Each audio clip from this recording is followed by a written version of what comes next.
இந்த டெல்டா மாவட்டம் இன்றைக்கு பல ஆண்டுகாலமாக காவிரி நதிநீர் பிரச்சனைக்காக போராடி வந்தது. அந்த காவிரி நதிநீர் பிரச்சனைக்கும் தீர்வு கண்ட அரசாங்கம் அதிமுக அரசாங்கம். அந்த உச்சநீதிமன்ற தீர்ப்பை கூட இன்றைக்கு பாதுகாக்க முடியாத நிலை இன்றைக்கு தமிழ்நாடு அரசுக்கு வந்திருக்குது. திமுக அரசாங்கம் வந்திருக்கின்ற எண்ணி பார்க்க வேண்டும்.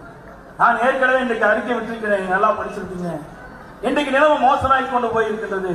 இன்றைக்கு திமுக காங்கிரஸ் கூட்டணியாய் இடம்பெற்றிருக்கிறார்கள். அந்த கூட்டணி கட்சி இடம்பெற்றிருக்கிற காரணத்தால இன்றைக்கு கர்நாடகத்தில் காங்கிரஸ் ஆட்சி நடந்துட்டு இருக்குது. இன்றைக்கு தமிழ்நாட்டில் திமுக ஆட்சி. 2 பேரும் இந்தியா கூட்டணியில் அங்க வைக்கிறாங்க.